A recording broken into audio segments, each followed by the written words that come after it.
the talking book that told stories on its own. Deep inside an ancient library, hidden between dusty old bookshelves, sat a book that no one had opened in years.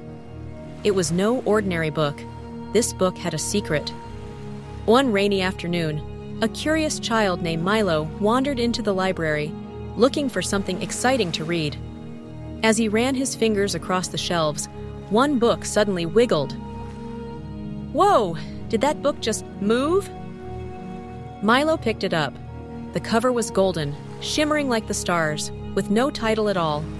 He carefully opened it. And then, the book spoke. Ah, finally, someone to listen to my stories. Wait, are you talking? Of course, I am the talking book, and I have the most wonderful stories to tell, but only to those who ask the right questions. Milo's eyes widened with excitement. A book that could talk? This was the most magical thing he had ever seen. Milo thought for a moment, then asked, why is it important to be kind? The book's pages flipped on their own, faster and faster, until they stopped at the beginning of a new story. Listen carefully, Milo. This is the tale of a lonely dragon named Ember.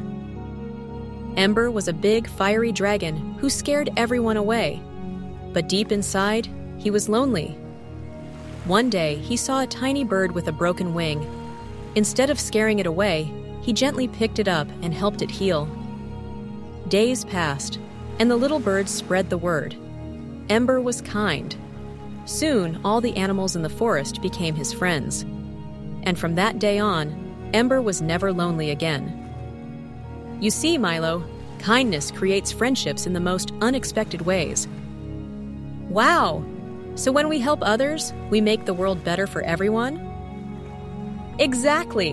Now do you have another question? Milo grinned. This was fun! Okay, why should we never give up?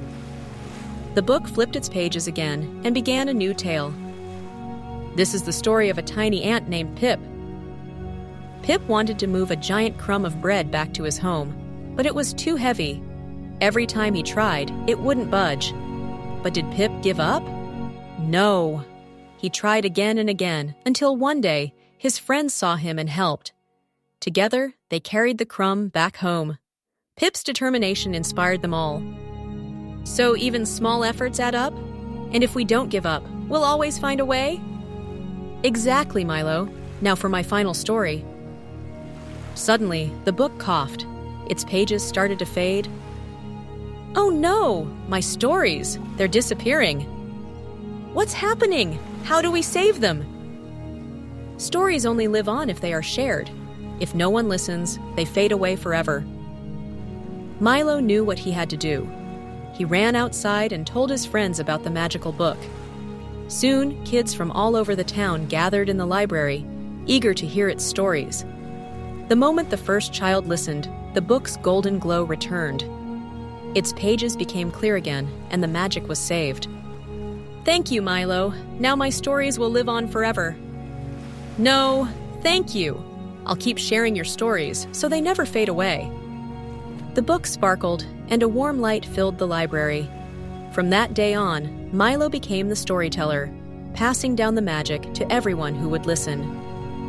Remember this, stories are magical gifts. Share them, and they will live forever. Don't forget to subscribe, like, and turn on the notification button for more stories that teaches moral and life lesson.